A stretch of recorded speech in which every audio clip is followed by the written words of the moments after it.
আউযু বিল্লাহি মিনাশ শাইতানির রাজিম বিসমিল্লাহির রাহমানির রাহিম নুন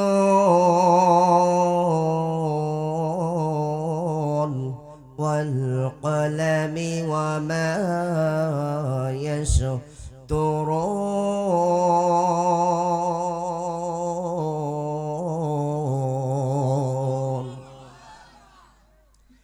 মা আনতা বিনি'মাতি রাব্বিকা বিমাজনুন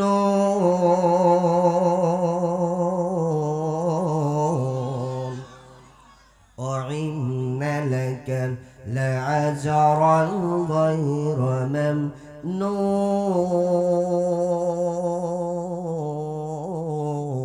ممنون وإنك لعلى خلق عظيم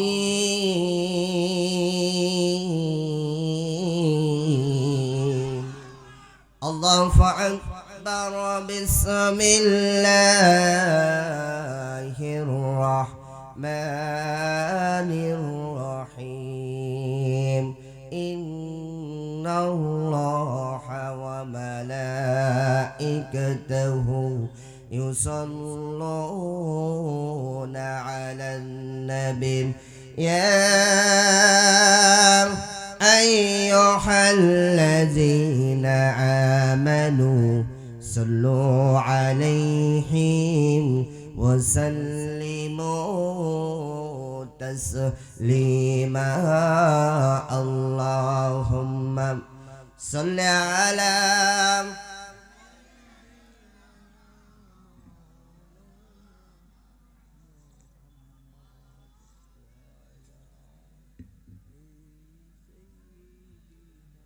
আমাদের নবীর প্রতি মহব্বত ভালোবাসা আছে না নাই? কম না অল্প?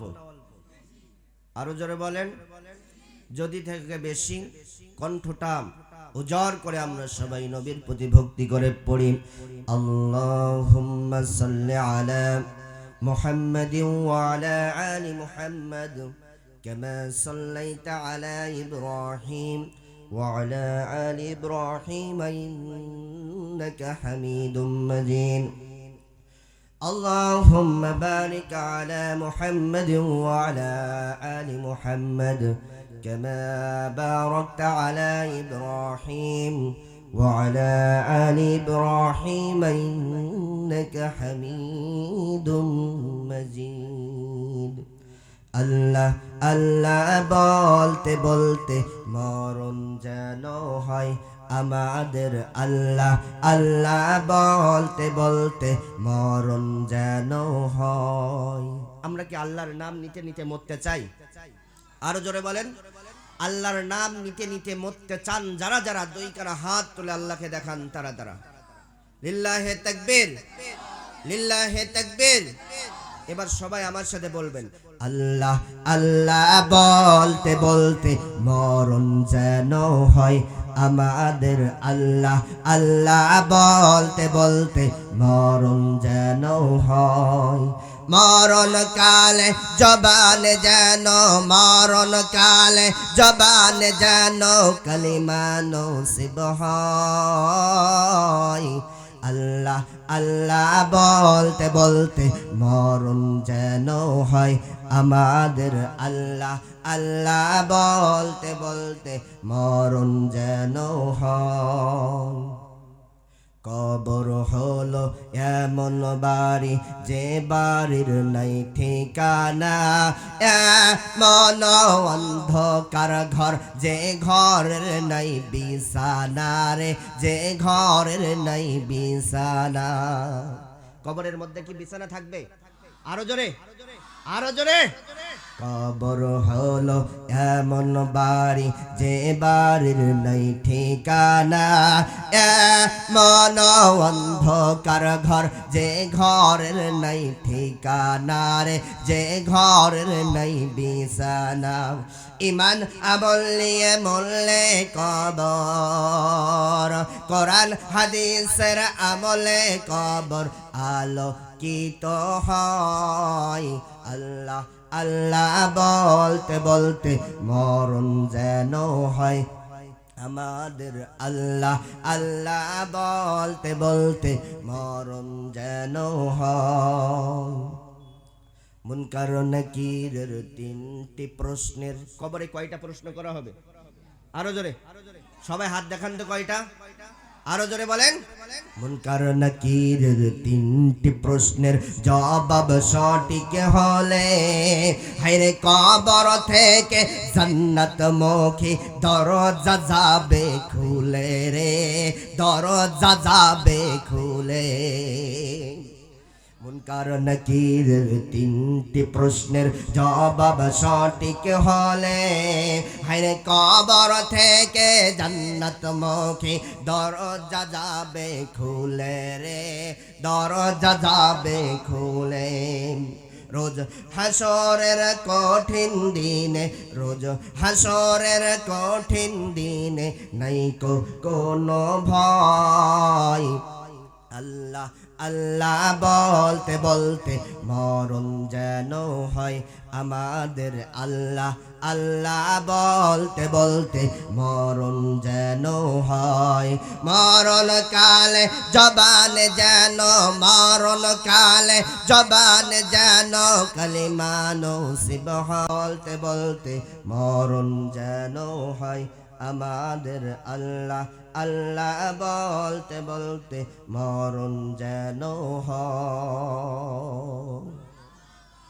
আলহামদুলিল্লাহ সুম্মা আলহামদুলিল্লাহ। ঐতিহ্যবাহী জয়পুরহাট জেলার পাঁচবিবি থানা অন্তর্গত পূর্বপাড়াই ঠাঙ্গাপাড়া জাবারে নূর হাফিজিয়া মাদ্রাসা ও এতিমখানার উদ্যোগে বিশাল ইসালে সাহাব ওয়াজ মাহফিল ও পাগড়ি প্রদান। আমি আপনাদের সামনে আলোচনা করার জন্য পবিত্র কোরআনুল কারীমের 114টা সূরার মধ্যে 68 নম্বর সূরার প্রথম 4 আয়াত তেলাওয়াত করেছি। কয়টা আয়াত তেলাওয়াত করেছি? আরো জোরে বলেন। এই সূরার আয়াত সংখ্যা 52, রুকু সংখ্যা 2, অক্ষর সংখ্যা 1289, বাক্য সংখ্যা 301। এই সূরাটি নাজিল হয় মক্কায়, এই কারণে এই সূরাকে মক্কি সূরা বলা হয়ে থাকে। এই সূরার একটা নয় 2টা নাম পাওয়া যায়। কয়টা নাম? আরো জোরে বলেন। একটা হলো নুন, অপরটি হলো কলাম। নুন এবং কলাম এই 2টি নাম রাখা হয়েছে এই সূরার প্রথম আয়াতকে কেন্দ্র করে। অর্থাৎ এই সূরার প্রথম আয়াতে আল্লাহ তাআলা বললেন নুন ওয়াল কলামি ওয়া মা ইয়াসতুরুন। নুনও আছে, কলমও আছে, এই কারণে এই সূরার নাম আল্লাহ তাআলা দিলেন নুন এবং কলম। বলি সুবহানাল্লাহ।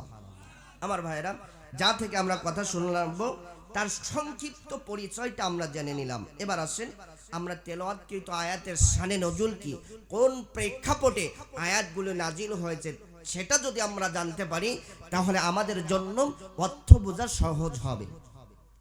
আমার ভাইরা, নবী করিম সাল্লাল্লাহু আলাইহি ওয়াসাল্লামের কাছে যখন আল্লাহ সুবহানাহু ওয়া তাআলা এই আসমানি গ্রন্থ কোরআনুল কারীম নাজিল করা শুরু করে দিলেন, নাজিল করা আরম্ভ করে দিলেন, ঠিক ওই সময় থেকে মক্কার দৃশ্যপট পরিবর্তন হয়ে গেল। আমার ভাইরা, 40 বছর পর্যন্ত নবী মুহাম্মদুর রাসূলুল্লাহ সাল্লাল্লাহু আলাইহি ওয়াসাল্লাম মক্কার কাফের মুশরিকদের চোখের সামনে বড় হয়েছে। নবী মুহাম্মদুর রাসূলুল্লাহ সাল্লাল্লাহু আলাইহি ওয়াসাল্লাম 40 বছর পর্যন্ত মক্কার কাফের মুশরিকদের চোখের সামনে চলাফেরা করেছে। তার বিরুদ্ধে কোনো অভিযোগ ছিল না, কোনো অভিযোগ ছিল না, কোনো অভিযোগ ছিল না। বরঞ্চ তারা এক কথাই স্বীকার করত, এই গোটা আরব জাহানের মধ্যে যদি কোনো ব্যক্তি সত্যবাদী সৎ আলামী ব্যক্তি থেকে থাকে, সে আর কেউ নয়, সে আর কেউ নয়, সে হলো আমাদের মুহাম্মদ। আমরা বলি সাল্লাল্লাহু আলাইহি ওয়াসাল্লাম। আমার ভাইরা, গোটা আরব জাহানের মানুষেরা এক কথাই স্বীকার করে নিত, এই গোটা আরব জাহানের মধ্যে যদি কত ব্যক্তি আমানতদার ব্যক্তি থেকে থাকে, সে আর কেউ নয়, সে আর কেউ নয়, সে হলো আমাদের মুহাম্মদ। আমরা বলি সাল্লাল্লাহু আলাইহি ওয়াসাল্লাম। আমার ভাইরা, 40 বছর পর্যন্ত নবীজির বিরুদ্ধে কোনো অভিযোগ ছিল না, কোনো দোষ ছিল না। তাকে তারা আল আমিন বলেছে, আল সাদিক বলেছে, তাকে তারা ভালোবাসত, স্নেহ করত। কিন্তু যেদিন থেকে নবীজির উপর হেরা গুহায় এই আসমানি গ্রন্থ কোরআনুল কারীম আল্লাহ সুবহানাহু ওয়া তাআলা নাজিল করা শুরু করে দিলেন, নাজিল করা আরম্ভ করে দিলেন, ঠিক ওই সময় থেকে মক্কার দৃশ্যপট পরিবর্তন হয়ে গেল। ঠিক ওই সময় থেকে মক্কার কাফের মুশরিকদের মুখের ভাষাও পরিবর্তন হয়ে গেল। যারা আজ পর্যন্ত মুহাম্মদকে বলে এসেছে আল আমিন আস সাদিক, এই কোরআন নাজিল হওয়ার কারণে নবীকেই তারাই বলতে লাগলো কাজ্জাব, মিথ্যাবাদী। আরো জোরে বলেন নাউজুবিল্লাহ, আরো জোরে। আমার নবী কি মিথ্যাবাদী ছিল? আর ভাইরা, আমার নবী যে মিথ্যাবাদী ছিল না, শুধুই যে মিথ্যাবাদী বলেছে তাই নয়, তাই নয়, আমার নবীকে আরো বলেছে শায়ের, জাদুকর, কাহিন, গণক, শায়ের, কবি, মজনুন, পাগল। নাউজুবিল্লাহ বলেন। আমার ভাইরা, এভাবে যখন নবী মুহাম্মদুর রাসূলুল্লাহ সাল্লাল্লাহু আলাইহি ওয়াসাল্লামকে বিভিন্ন ভাষায় গালিগালাজ করতে লাগলো, ঠাট্টা করতে লাগলো, আমার নবীজির কোনো অপরাধ ছিল না, কোনো অপরাধ ছিল না। কারোর ঘর বাড়ি দখল করে নেই নাই, কারোর টাকা পয়সা আত্মসাৎ করে নেই নাই, কোনো দোষ ছিল না, কোনো দোষ ছিল না। একটাই দোষ ছিল, একটাই দোষ ছিল, নবীজির উপর যখন কোরআনের নাজিল হয়েছিল, এই কোরআনের আইন দুনিয়ার মধ্যে বাস্তবায়ন করা, কোরআনের দাওয়াত দেওয়ার কারণে মক্কার কাফের মুশরিক আবু লাহাব, আবু জেহেল, উতবা, সাইবা, মুগিরার বাচ্চারা নবীকে মিথ্যাবাদী, জাদুকর, এমনকি পাগল বলতে লাগলো। আরো জোরে বলেন নাউজুবিল্লাহ। আমার ভাইরা, তাহলে বোঝা গেল এখান থেকে 1500 বছর আগে যে কোরআন নবীজির উপর নাজিল হয়েছিল, ওই কোরআনের দাওয়াত নবীজি দেওয়ার কারণে নবীকে তারা পাগল বলেছে, ফুল দিয়ে বরণ করে নেয় নাই, জাদুকর বলেছে, আজাদ, মিথ্যাবাদী বলেছে, বিভিন্ন ভাষায় গালাগালি করেছে, বিভিন্ন ভাষায় ঠাট্টা করেছে। ঠিক এই একই কোরআনের দাওয়াত 1500 বছর পর আজকের যুগ যারাই দিতে যায়, ঠিক তাদেরকেও এই যুগের কিছু আবু লাহাব, আবু জেহেল, উতবা, সাইবা, মুগিরার বাচ্চারা, ইসলাম বিদ্বেষী, কোরআন বিদ্বেষী শয়তানের বাচ্চারা এই জামানার আলেম ওলামাদেরকে দেখলেই রাজাকার, জঙ্গিবাদ, মৌলবাদ, এখন আবার নতুন করে বলতেছে ধর্ম ব্যবসায়ী। কথা কন ঠিক কিনা? আমার ভাইরা, তাহলে বোঝা গেল যে কোরআন 1500 বছর আগে নবীজির উপর নাজিল হয়েছিল, ওই কোরআনের কথা বলার কারণে, কোরআনের দাওয়াত দেওয়ার কারণে নবীকে ফুল দিয়ে বরণ করে নেয় নাই, নবীকে নির্যাতন করেছে, নিপীড়ন করেছে, নবীর নামে গালাগালি করেছে, নবীকে নামে মামলা করেছে, নবীকে শিয়াবে আবু তালিবের মধ্যে বন্দী করেছে, নবীকে দেশ থেকে বের করে দিয়েছে, এমনকি নবীজির অসংখ্য সাহাবায়ে কেরামদেরকে হত্যা করেছে, মেরে ফেলেছে, তবুও তারা কোরআনের পথ থেকে সরে যায় নাই, ইসলামের পথ থেকে সরে যায় নাই। আমি দেখতে চাই ও জয়পুরহাটের বাসীরা, এই 1500 বছর পরেও আজকের যুগে এই কোরআনের দাওয়াত দিতে গেলে আপনার উপর জুলুম আসবে, নির্যাতন আসবে, হামলা আসবে, মামলা আসবে, রক্ত দেওয়া লাগবে, জীবন দেওয়া লাগবে, রক্ত দিতে রাজি, জীবন দিতে রাজি, কিন্তু কোন বাতিল শক্তির কাছে মাথা নত করতে রাজিরা, রাজিরা, রাজিরা। কারা কারা? দুই কারা হাত আল্লাহকে দেখান তারা তারা। আমার ভাইরা, তাহলে বোঝা গেল কোরআন নবীজির উপর নাজিল হওয়ার সঙ্গে সঙ্গে মক্কার কাফের মুশরিকের বাচ্চারা নবীকে পাগল বলতে লাগলো, মিথ্যাবাদী বলতে লাগলো। আমার নবীজি এমন সময় হতাশাগ্রস্ত না হয়ে পড়ে, টেনশন না করে, দুশ্চিন্তা না করে আমার নবীকে সান্ত্বনা দেওয়ার জন্য আল্লাহ রাব্বুল আলামিন পবিত্র কোরআনুল কারীমের 68 নম্বর সূরা সূরাতুল কলমের প্রথম কয়েকটি আয়াত নাযিল করে জানিয়ে দিলেন, নুন ওয়াল কলামি ওয়া মা ইয়াসতুরুন।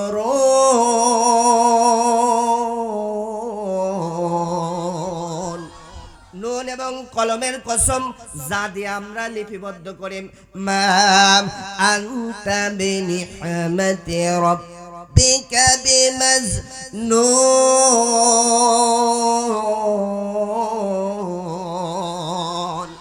ও নবী, আপনি টেনশন করবেন না, আপনি টেনশন করবেন না, দুশ্চিন্তা করবেন না। মক্কার কাফের মুশরিকরা আপনাকে পাগল বলে, আপনাকে জাদুকর বলে, আর আপনার রব আপনাকেই জানিয়ে দিল আপনার রবের দয়ায় পাগল নন।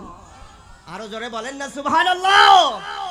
আমার ভাইরা, মক্কার মানুষেরা নবীকে পাগল সার্টিফিকেট দিল, আর আল্লাহ রাব্বুল আলামিন নবীকে সার্টিফিকেট দিল, ও নবী আপনি পাগল নন। এখন গলার আওয়াজটা বড় করে বলেন তো শুনি, বান্দার সার্টিফিকেট গ্রহণযোগ্য হবে না নাকি রবের সার্টিফিকেট গ্রহণযোগ্য হবে? কার সার্টিফিকেট গ্রহণযোগ্য হবে? আরো জোরে বলেন। আমার ভাইরা, মক্কার মানুষেরা, মক্কার কাফের মুশরিকের বাচ্চারা যুগে যুগে যুগে যুগে মক্কার কাফের মুশরিকেরা নবীকে পাগল বলতো। এই কথাটি যুগে যুগে যুগে যুগে যুগে যুগে মানুষদেরকে জানিয়ে দেওয়ার জন্য আল্লাহ রাব্বুল আলামিন পবিত্র কোরআনুল কারীমের মধ্যে বললেন, ওয়া ক্বালু ইয়া আইয়ুহাল্লাযী নুযিলা আলাইহি الذكر إنك لمجنون।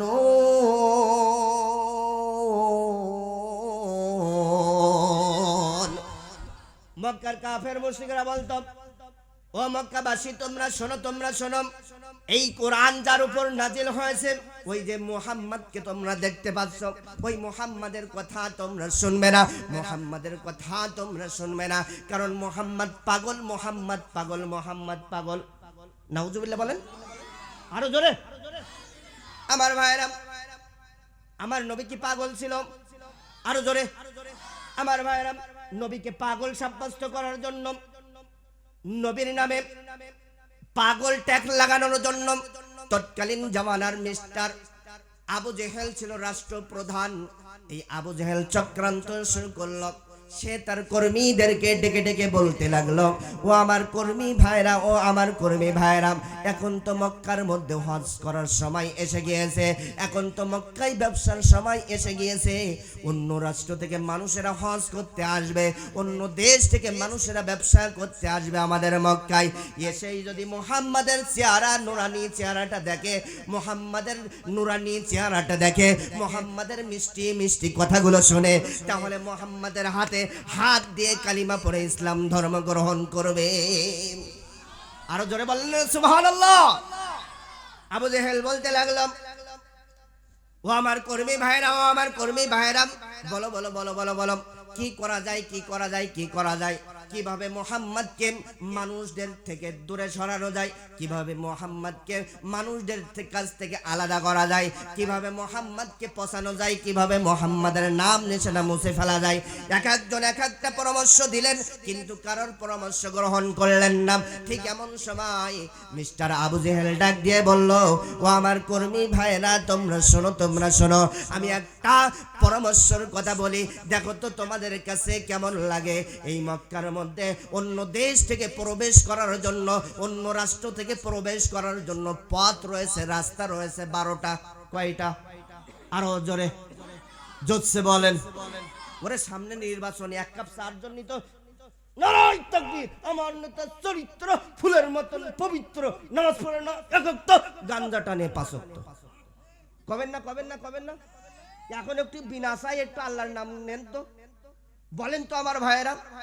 মক্কার কাফের মুশরিকেরা নবীর বিরুদ্ধে চক্রান্ত করলেন। আবু জেহেল বললেন যে এই মক্কার মধ্যে পথ রয়েছে 12টা, এই 12টা পথ আমরা আমাদের লোকগুলো লেলিয়ে দেব। এখন বলেন তো শুনি, অন্য দেশ থেকে মক্কার মধ্যে প্রবেশ করার জন্য পথ কয়টা আছে? আরো জোরে।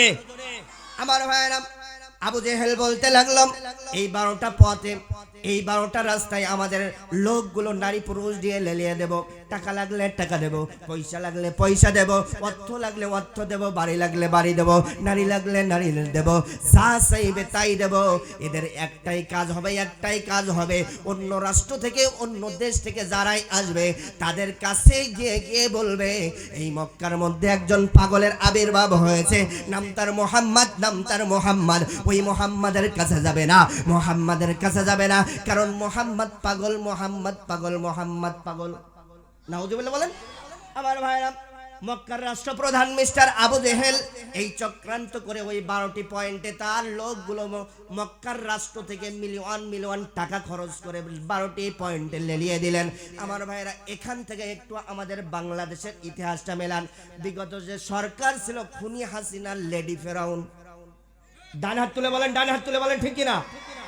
কে ছিল, কে ছিল লেডি ফেরাউন? কে ছিল বলেন? আমার ভাইরা, এই লেডি ফেরাউন এই বিগত 16 বছর সব থেকে নির্যাতন নিপীড়ন করেছে দাড়ি আর টুপিওয়ালাদের। ডান হাত তুলে বলেন, ঠিক কিনা, ঠিক কিনা? দাড়িওয়ালার টুপি দেখেছেন যেখানে জঙ্গিবাদ, মৌলবাদ, রাজাকার বলে 4 দেওয়ালের মধ্যে বন্দী করেছে, কতক্ষণ ঠিক কিনা? আমার ভাইরা, সেও বাংলাদেশের রাষ্ট্র থেকে মিলিয়ন মিলিয়ন টাকা খরচ করে জঙ্গি নাটক সাজিয়ে আলেমদেরকে গ্রেফতার করতো, কতক্ষণ কতক্ষণ ঠিক কিনা? এই লেডি ফিরাউনের রক্ত যদি পরীক্ষা করা হয়, আবু জেহেল, আবু লাহাব, উতবা, সাইবা, মুগীরার রক্ত এর শরীরের মধ্যে প্রবাহিত মান, কতক্ষণ ঠিক কিনা, ঠিক কিনা, ঠিক কিনা?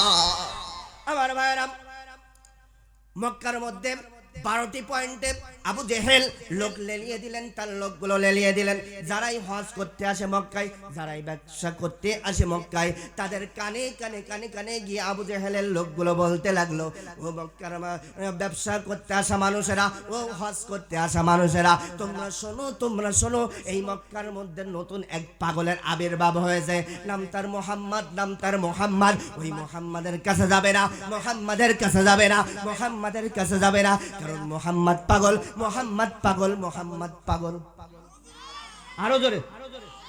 আবার ভাইরা, যখন এই কথা বলতে লাগলো, মানুষেরা যারা হজ করতে এসেছিল, যারা ব্যবসা করতে এসেছিল, তারা বলতে লাগলো এত বছর মক্কায় হজ করতে আসি, এত বছর মক্কায় ব্যবসা করতে আসি, আজ পর্যন্ত কোনো পাগল দেখলাম না, আজ হঠাৎ কি এমন পাগলের আবির্ভাব হলো মক্কায় যে পাগল থেকে আমাদেরকে সাবধান করার জন্য আবু জেহেল মক্কার রাষ্ট্র থেকে মিলিয়ন মিলিয়ন টাকা খরচ করে। আমাদের হজ হোক বা না হোক, আমরা মোহাম্মদ নামের পাগল না দেখে বাড়িতে যাব না। খেলাকার, খেলাকার, খেলাকার বলেন। দেখবেন মানুষের একটা বদ অভ্যাস, খেজিলাত খারাপ রয়েছে। যদি বলে 5 বিবি বাজার, তো এটা আপনাদের এই 5 বিবি বাজারে একটা পাগল এসেছে, ওই পাগল এর সামনে যেই যাচ্ছে হাতে কামড় দিচ্ছে, দেখবেন মানুষেরা ওই পাগল দেখার জন্য গাছের আবডাল দিয়ে হোক, দেয়ালের আবডাল দিয়ে হোক যায়। কন কন কয় না, যায় না, যায় না? আমার ভাইরা, যারা ব্যবসা করতে এসেছিল, হজ করতে এসেছিল, তারা বলতে লাগলো আমাদের হজ হোক বা না হোক, আমাদের ব্যবসা হোক বা না হোক, আমরা মোহাম্মদ নামের পাগল না দেখে বাড়িতে যাব না। আমার ভাইরা, যারা হজ করতে এসেছিল, ব্যবসা করতে এসেছিল, তারা দল বেঁধে মোহাম্মদ নামের পাগল দেখতে ছুটে চললেন। তারা নিজেরাই বর্ণনা করেন, আমরা মোহাম্মদের দিকে যতই যাই, ততই মোহাম্মদের দিক থেকে সুন্দর সুন্দর আতরের ঘ্রাণ আমাদের নাকের মধ্যে আসতে শুরু করলো। আমার ভাইরা, তারা যখন মোহাম্মদের কাছে চলে গিয়েছে, মোহাম্মদকে দেখে তারা অবাক হয়ে গিয়েছে, আশ্চর্য হয়ে গিয়েছে। তারা নিজেরাই নিজেদের সাথে বলতে লাগলো, একজন আর একজনের সাথে বলতে লাগলো, ও ভাই, আমরা কতই না আজ পর্যন্ত পাগল দেখেছি দুনিয়াতে, তাদের মাথার চুলগুলো থেকে এলোমেলো, উষ্ণ খুষ্ণ, শরীর থেকে পচা দুর্গন্ধ বের হয়, শরীরে যে জামাটি থাকে ওই জামাটি থাকে নোংরা, ময়লা, ছেঁড়া। কিন্তু এই মক্কার মোহাম্মদ, এ কেমন পাগল, এ কেমন পাগল! এই মোহাম্মদকে আমরা যতই দেখি, ততই মোহাম্মদের প্রেমে আমরা পড়ে যাই। রহমাতুল লিল আলামিন নবী, রহমাতুল লিল আলামিন নবী, কোরআনে প্রমাণ।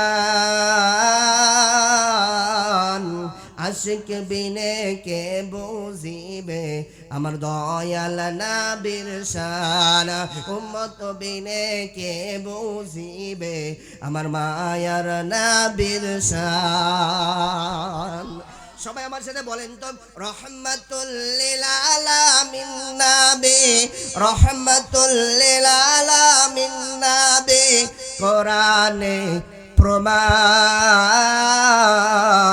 আশিক বিনে কে বুঝিবে আমার দয়াল নবীর শান উম্মত বিনে কে বুঝিবে আমার মায়ার নবীর শান নবী আমার মদিনারি বুলবুল আমার আল্লাহ প্রেম করিয়া নামটি দিলেন মোহাম্মদ রাসূল নবী আমার মদিনারি বুলবুল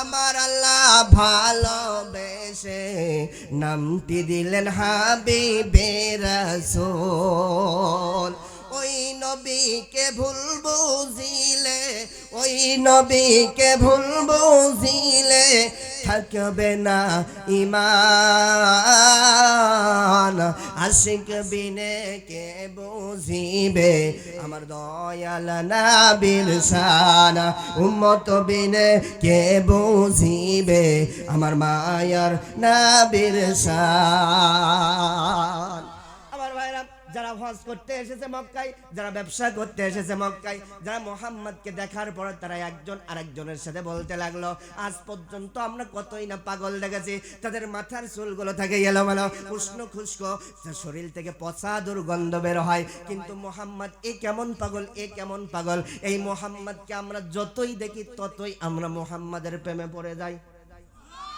আরো জোরে আরো জোরে আরো জোরে আমার ভাইরা মুহাম্মদকে এবার ডাক দিয়ে বলতে লাগলেন ও মুহাম্মদ বলো বলো বলো বলো কি কারণে কি জন্য মক্কার মানুষেরা তোমাকে পাগল বলতেছে বলো বলো বলো বলো মুহাম্মদুর রাসূলুল্লাহ সাল্লাল্লাহু আলাইহি ওয়াসাল্লাম জবান ছেড়ে ডাক দিয়ে বলতে লাগলেন ও আমার ভাইরা তোমরা শোনো যারাই আমার আজকে পাগল বলতেছে এরাই আমাকে আল আমিন আস-সাদিক বলতো কিন্তু যখনই আমার উপর আল্লাহ তাআলা এই আসমানি গ্রন্থ কোরআন নাজিল করেছে ঠিক ওই সময় থেকে মক্কার কাফের মুশরিক বেঈমানের বাচ্চারা আমাকে পাগল বলতে শুরু করে দিয়েছে আমার ভাইরা যারা হজ করতে এসেছিল যারা ব্যবসা করতে এসেছিল তারা ডাক দিয়ে বলতে লাগলো ও মুহাম্মদ বুঝতে পেরেছি আবু লাহাব ক্ষমতা লোভী আবু জেহেল ক্ষমতা লোভী গদি লোভী চিয়াল লোভী আমরা আর আবু জেহেলের দলে নাই আমরা আর আবু জেহেলের দলে নাই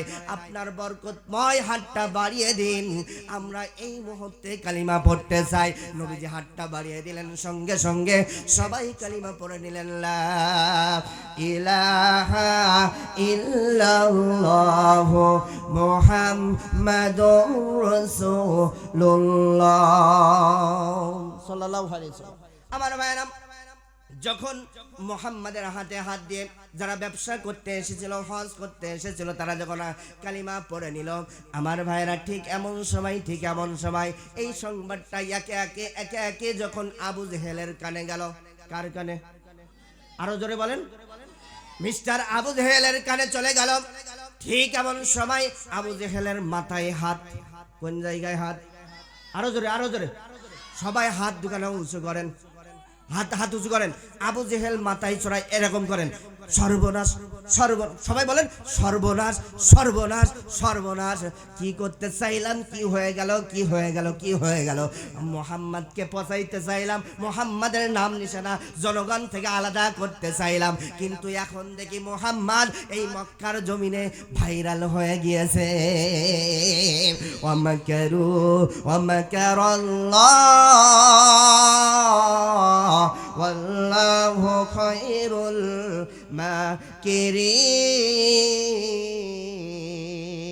মাকিরিন আল্লাহু আকবার বলেন আরো জোরে বলেন না আল্লাহু আকবার উত্তম ষড়যন্ত্রকারী যিনি গলার আওয়াজটা বড় করে বলেন তো তিনি কে আরো জোরে আমার ভাইরা এবার এখান থেকে বাংলাদেশের ইতিহাসটা এবার মেলাতে হবে।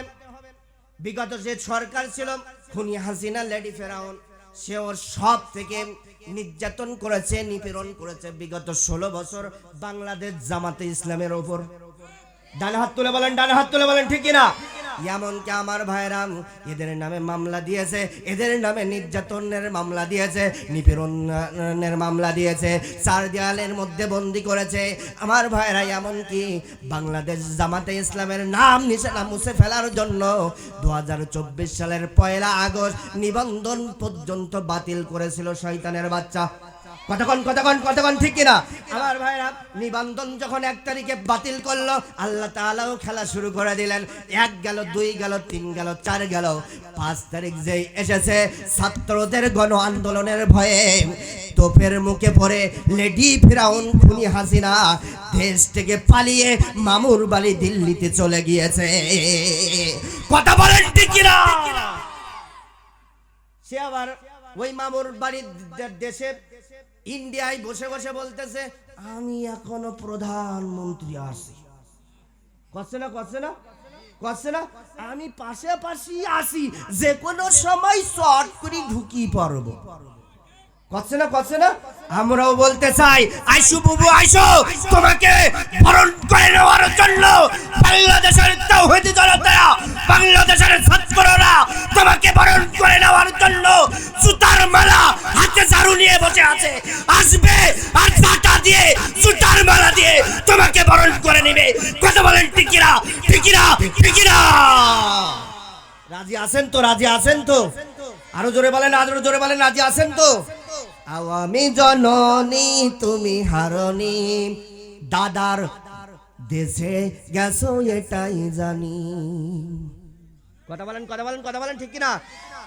ওগো শেখ হাসিনা তুমি হারনি, মুদির কাছে আসো এটাই জানি।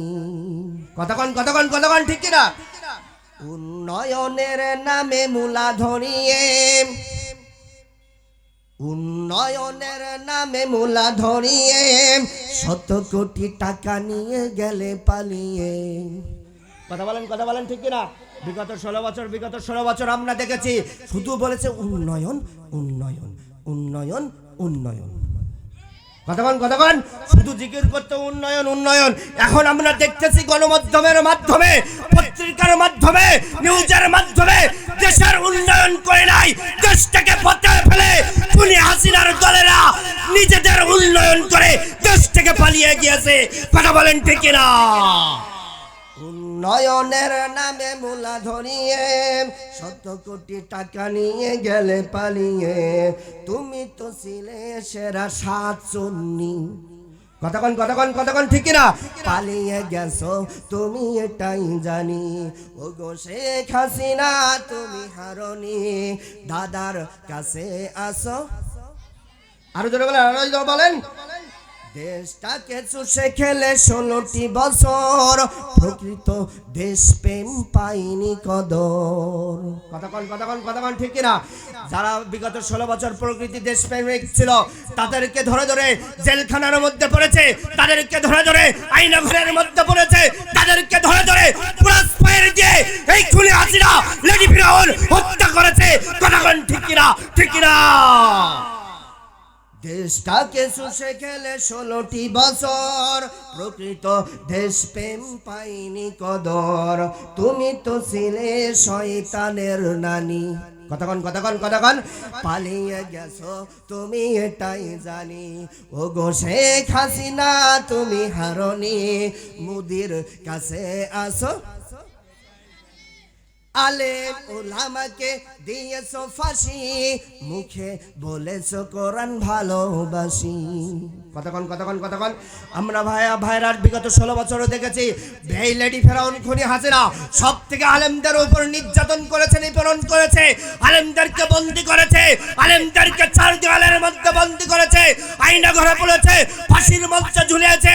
এমনকি আমাদের প্রাণ মুফাসসির আল্লামা দেলোয়ার হোসেন সাঈদীকে অসুস্থতার নাটক সাজিয়ে মিথ্যা ইনজেকশনের মাধ্যমে হত্যা করেছে এই খুনি হাসিনা। কতক্ষণ ঠিক কিনা?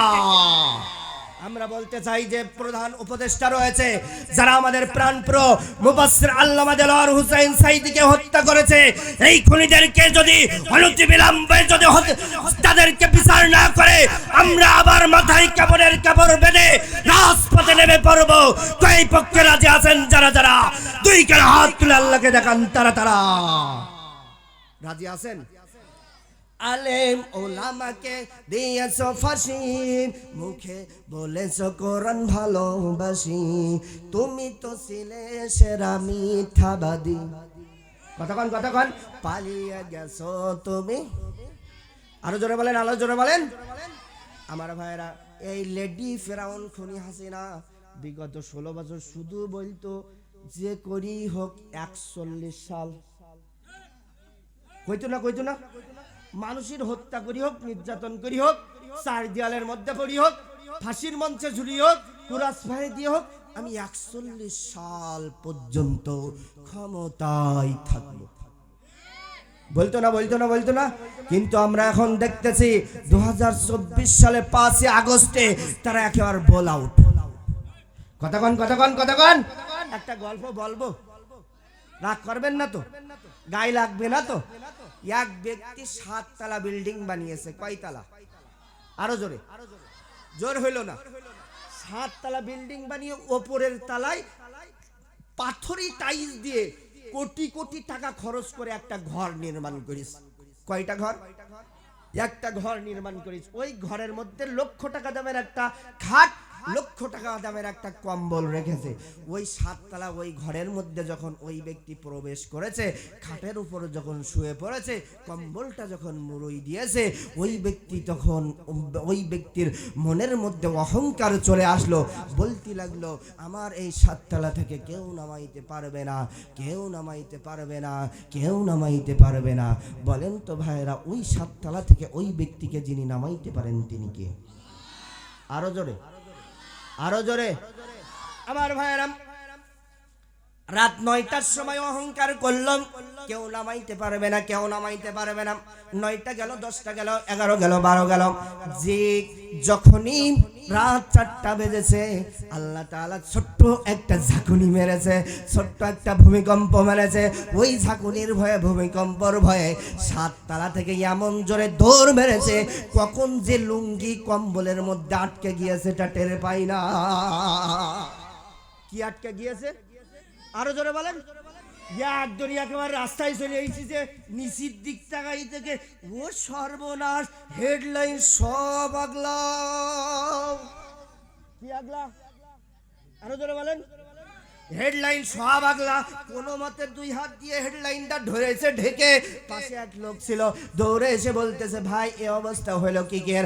ডাক দিয়ে বলল, ভাই আর বলো না, এমন একটা ঝাঁকুনি আল্লাহ তাআলা দিয়েছে, ওই ঝাঁকুনির ভয়ে 7 তলা থেকে এমন জোরে দৌড় মেরেছি, কখন যে লুঙ্গি কম্বলের মধ্যে আটকে গিয়েছে আমি টের পাই না। অতএব আমার ভাইরা, বোঝা গেল রাত 9টার সময় অহংকার করেছিল কেউ নামাইতে পারবে না, কিন্তু সময়ের ব্যবধানে রাত 4টা বাজতে না বাজতেই আল্লাহ তাআলার ভূমিকম্পের ভয়ে ওই ব্যক্তিকে নেমন্ত করে উলঙ্গ করে 7 তলা থেকে রাস্তায় যিনি নামিয়েছেন তিনি কে? আরো জোরে বলেন, তিনি কে? সেই আল্লাহ আছে, আছে। মনে হয় আল্লাহর বয়স হয়ে গেছে, যায়নি, দুর্বল হয়ে গেছে। দুর্বল না হলে 16 বছর এত মানুষের উপর নির্যাতন করতে পারত? কতক্ষণ আমার ভাইয়েরা, ইতিহাস থেকে আমরা দেখতে পাই, ফেরাউন যখন মুসা আলাইহিস সালাতু ওয়াস সালামের উপর নির্যাতন শুরু করেছিল, ফেরাউনকে যখন আল্লাহ তাআলা ধরেছিল, পানিতে চুপিয়ে মেরেছিল। কতক্ষণ ঠিক কিনা? আমার ভাইয়েরা, নমরুদ যখন ইব্রাহিম আলাইহিস সালাতু ওয়াস সালামের উপর নির্যাতন নিপীড়ন শুরু করেছিল, তার দলের উপর যখন নির্যাতন নিপীড়ন শুরু করেছিল, নমরুদকে যখন আল্লাহ তাআলা ধরেছিল, এমন ধরেছিল যে জুতার বাড়ি খেতে খেতে দুনিয়ার থেকে বিদায় নিয়েছিল। কথা বলেন ঠিক না? ঠিক আমাদের বিগত 16 বছরের হাসিনা, স্বৈরাচার হাসিনা, লেডি ফেরাউন 16 বছর এমন নির্যাতন মানুষদের উপর করেছে।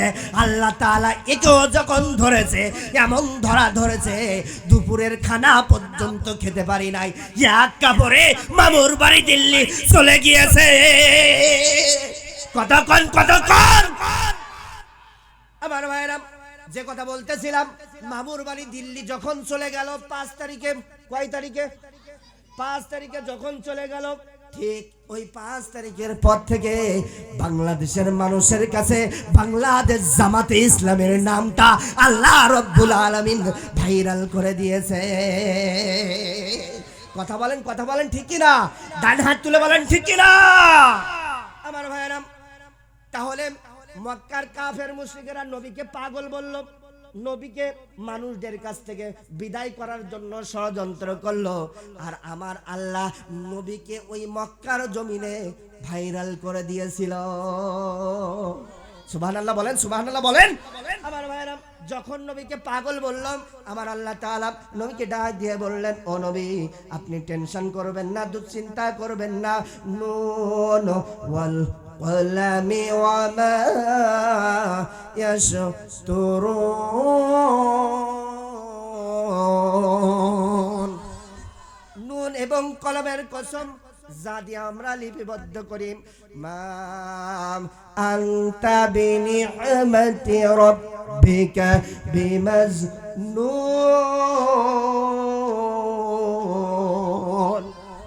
ও নবী, আপনি পাগল নন, আপনি পাগল নন।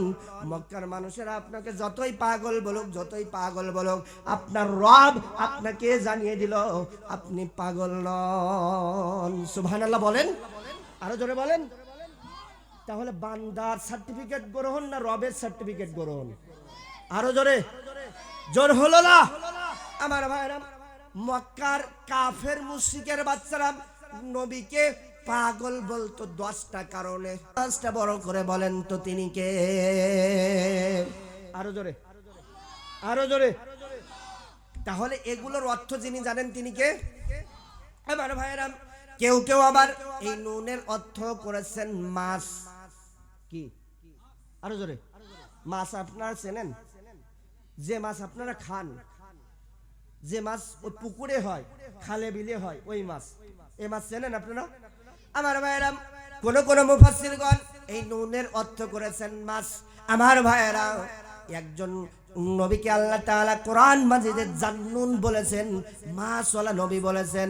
আমার ভাইরা বলেন তো শুনি, একজন নবীকে মাছে গিলে ফেলেছিল, ওই নবীর নাম কি?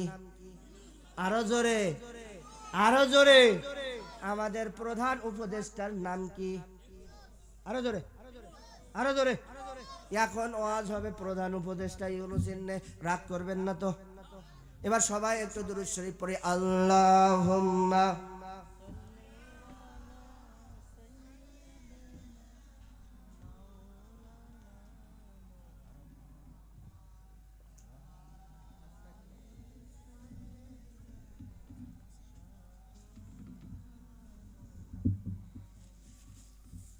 আমার ভাইরা, একজন নবীকে মাছে গিলে ফেলেছিল, ওই নবীর নাম কি আমার ভাইরা? লক্ষ্য করেন, খেয়াল করেন, মনোযোগ দিয়ে শুনবেন। কোন মুফাসসিরগণ এই নুনের অর্থ করেছেন মাছ। মাছ বলতে ওই জান্নুন নবী ইউনূস আলাইহিস সালাতু ওয়াস সালামকে বুঝিয়েছেন। কারণ এই ইউনূস আলাইহিস সালাতু ওয়াস সালাম সেও তার কওমদের কাছ থেকে, এলাকার মানুষদের কাছ থেকে বিরোধিতার সম্মুখীন হয়েছিল। আমার ভাইরা, এই ইউনূস আলাইহিস সালাতু ওয়াস সালামকে তার কওমের মানুষেরা যখন সমালোচনা শুরু করলো, মিথ্যাবাদী বলতে লাগলো, পাগল বলতে লাগলো। আমার ভাইরা, এই ঘটনাটি আল্লাহ রাব্বুল আলামিন পবিত্র কোরআনুল কারীমের 21 নম্বর সূরা সূরাতুল আম্বিয়ার 87 নম্বর আয়াত আল্লাহ তাআলা বললেন, ওয়াজান্নুনি ইয যাহাবা মুগাদিবান ফাজান্না আল্লান নাকদিরা আলাইহি ফানাদা في الظلمات ألا لا إله إلا أنت سبحانك إني كنت من الظالمين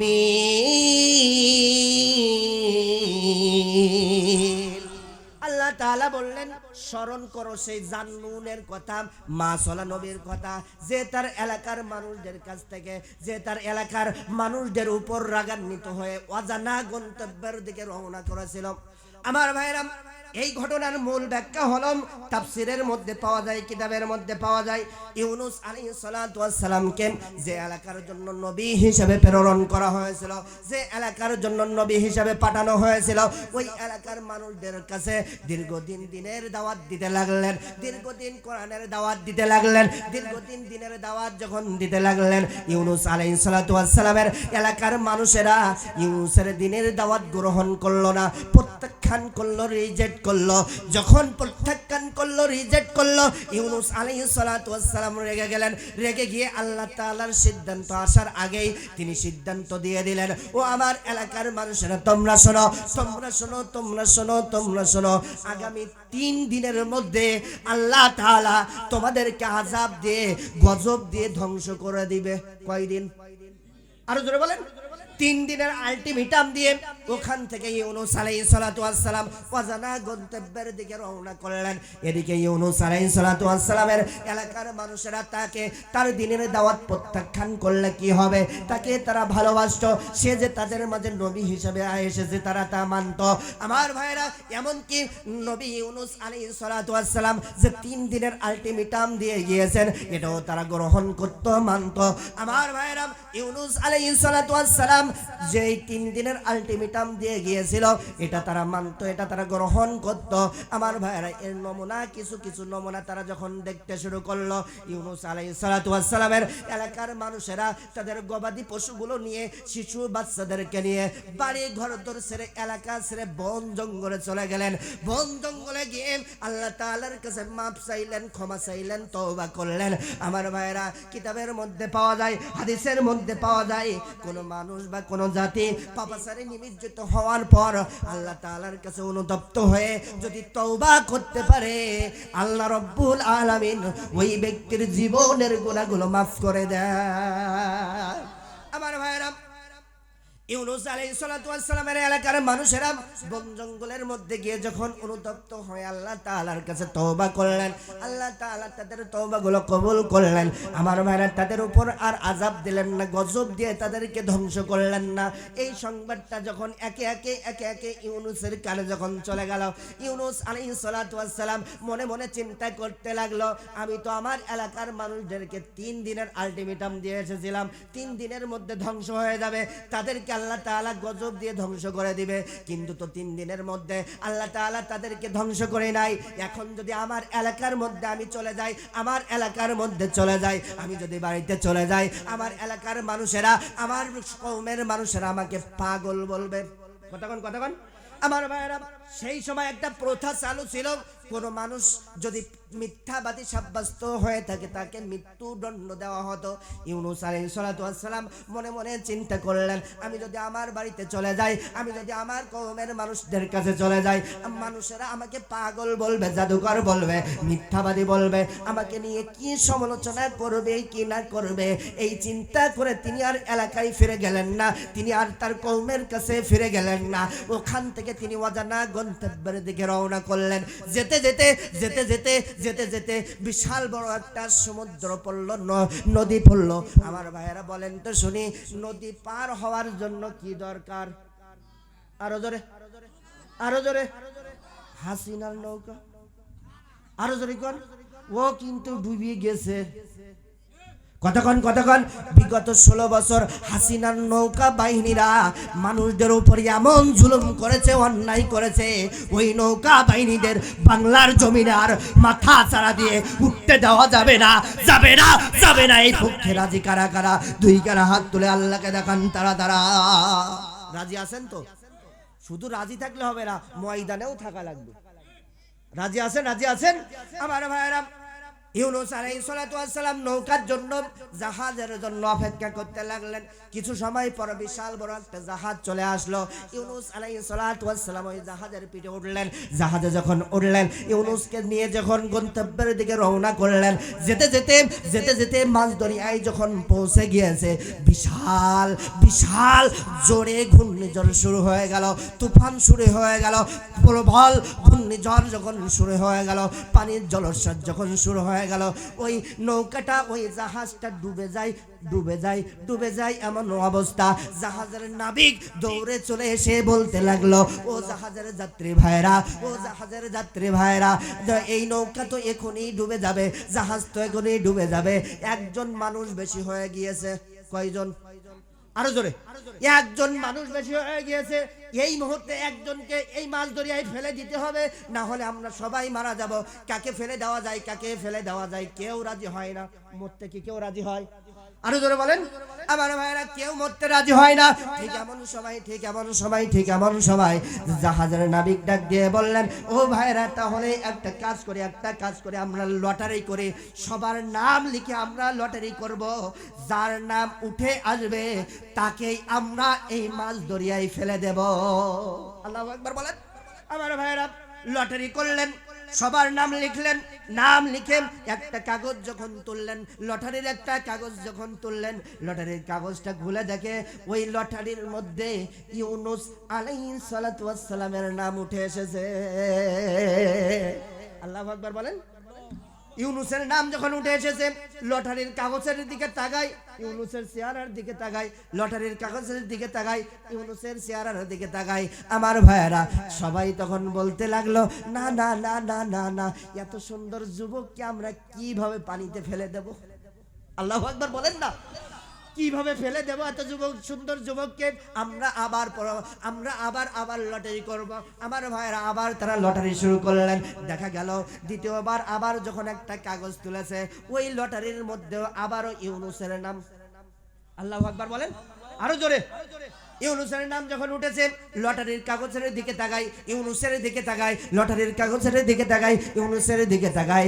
আমার ভাইরা বলতে লাগলো, না না না না না, এত সুন্দর যুবককে আমরা ফেলে দিতে পারি না, ফেলে দিতে পারি না, ফেলে দিতে পারি না, ফেলে দিতে পারি না। কিভাবে ফেলে দেব? আমার ভাইরা তারা আবার বলতে লাগলো, আমরা আবার লটারি করব। তৃতীয়বার লটারি করলেন, একটা কাগজ তুললেন, ওই কাগজের মধ্যে আবারও ইউনূসের নাম। আল্লাহু আকবার। আমার ভাইরা তৃতীয়বারও যখন ইউনূসের নাম উঠেছে, তখন তারা আবারও বলতে লাগলো, এত সুন্দর যুবককে, এত সুন্দর মানুষকে আমরা মেরে ফেলতে পারি না। আল্লাহু আকবার। প্রয়োজনে আমরা আবার লটারি করব। এই কথা যখন ইউনূস শুনতে পেলেন, ইউনূস আলাইহিস সালাতু ওয়াস সালাম ডাক দিয়ে বলতে লাগলেন, ও জাহাজের যাত্রী ভাইরা, তোমরা শোনো, তোমরা শোনো, তোমরা শোনো। যেহেতু বারবার বারবার বারবার আমার নাম উঠতেছে আর তোমরা আমাকে ফেলে দিতে দ্বিধাদ্বন্দ্ব করতেছো, তাহলে তোমাদেরকে আমার ফেলে দেওয়া লাগবে না, ফেলে দেওয়া লাগবে না। আমি নিজেই এই মাছ দরিয়ায় লাফ দিচ্ছি। আল্লাহু আকবার। এই কথা বলতে দেরি, ইউনূসের লাফ দিতে দেরি হলো না। আল্লাহু আকবার। ইউনূস আলাইহিস সালাতু ওয়াস সালাম ওই মাছ দরিয়ায় যখন লাফ মারলেন, আমার ভাইরা বিশাল বড় একটা মাছ তাকে গিলে ফেললো। কোন কোন বর্ণনায় পাওয়া যায়, কোন কোন কিতাবের মধ্যে পাওয়া যায়, ইউনূস আলাইহিস সালাতু ওয়াস সালাম ত্রিবেদী অন্ধকারের মধ্যে নিমজ্জিত হলেন। তিনটা অন্ধকারের মধ্যে নিমজ্জিত হলেন। এক নাম্বার অন্ধকার হলো রাতের অন্ধকার, আছে না নাই? এই রাতের অন্ধকার। দুই নাম্বার অন্ধকার হলো, যারা সমুদ্র বিজ্ঞান নিয়ে লেখাপড়া করেন তারা জানেন সমুদ্রের তলদেশটা হলো অন্ধকার। এই দুই নাম্বার অন্ধকার হলো সমুদ্রের তলদেশের অন্ধকার। তিন নাম্বার অন্ধকার হলো আমার ভাইরা মাছের পেটের অন্ধকার, আছে না নাই? আমার ভাইরা এই তিনটা অন্ধকারে যখন ইউনূস আলাইহিস সালাতু ওয়াস সালাম পড়ে গেলেন, ঠিক এমন সময় ওই ইউনূস আলাইহিস সালাতু ওয়াস সালাম ওই সমুদ্রের তলদেশ থেকে মাছের পেটের মধ্য থেকে যদি আপনাদের এই জয়পুর হাটের মানুষদেরকে ডাকে, ও জয়পুর হাটের মানুষেরা, আমি বিপদে পড়েছি, আমাকে বাঁচাতে এসো, মনে হয় আপনার দৌড় মারবেন বাঁচাতে। পারবেন যেতে পারবেন? বাংলাদেশের মানুষ পারবেন? হ্যাঁ পারবে না? ওরা হাসিনা পারবেন। ও তো এখন হাসিনা বলে বাংলাদেশের না, ও দাদা বাবুর দেশের। আমার ভাইরা ইউনূস আলাইহিস সালাতু ওয়াস সালাম সমুদ্রের তলদেশ থেকে মাছের পেটের মধ্য থেকে বুঝতে পারলেন আমাকে এই বিপদ থেকে দুনিয়ার কেউ নেতা খেতাম দাদা বাবা কেউ বাঁচাইতে পারবে না, কেউ বাঁচাইতে পারবে না, কোনো মানুষ বাঁচাইতে পারবে না। আমাকে একমাত্র একজনই বাঁচাইতে পারেন, তিনি হলেন আমার রব আল্লাহ। আমার ভাইরা দুনিয়ায় কারোর কাছে আর সাহায্য চাইলেন না। ওই সমুদ্রের তলদেশ থেকে মাছের পেটের মধ্য থেকে ইউনুস আলাইহিস সালাতু ওয়াস সালাম দোয়া শুরু করলেন। সেই দোয়াটি আমরা অনেকেই জানি, বিপদের দোয়া ইউনুস। যাদের মুখস্থ আছে সবাই আমরা পড়ি লা ইলাহা ইল্লা আনতা সুবহানাকা কুনতু মিনাজ জালিমিন। আমার ভাইরা ইউনুস আলাইহিস সালাতু ওয়াস সালাম বললেন, ওগো আল্লাহ তাআলা, আপনি ছাড়া কোনো রব নাই, কোনো ইলাহ নাই। আমি আমার নিজের উপর জুলুম করেছি, অন্যায় করেছি। আপনি যদি আমাকে মাফ না করে এই কঠিন বিপদ থেকে যদি না বাঁচান, আমাকে যদি এই বিপদ থেকে না সাহায্য করেন, কেউ সাহায্য করতে পারবে না, কেউ সাহায্য করতে পারবে না। আল্লাহু আকবার বলেন। আমার ভাইরা দীর্ঘদিন ইউনুস আলাইহিস সালাতু ওয়াস সালাম ওই সমুদ্রের তলদেশ থেকে মাছের পেটে যখন এই দীর্ঘদিন এই দোয়া করলেন, আল্লাহ সুবহানাহু ওয়া তাআলা সঙ্গে সঙ্গে ইউনুসের দোয়া কবুল করলেন। ইউনুসের ডাকে সাড়া দিয়ে বললেন, ফাস্তাজাবনা লাহু ওয়া নাযাইনাহু মিনাল গাম্মি ওয়া কাযালিকা নুনজিল মুমিনিন।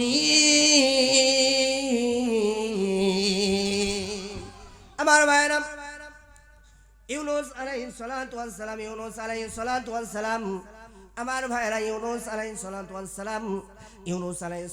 সালাম যখন দীর্ঘদিন এই দোয়া করলেন, আল্লাহ তাআলা তার দোয়া কবুল করে নিয়ে সঙ্গে সঙ্গে বললেন, আমি ইউনুসের ডাকে সাড়া দিলাম, ইউনুসের দোয়া কবুল করলাম, ইউনুসকে তার বিপদ থেকে বাঁচালাম। বিপদ থেকে বাঁচানোর পরে এরপরে আল্লাহ তাআলা আমাদের কথা বললেন। কাদের কথা?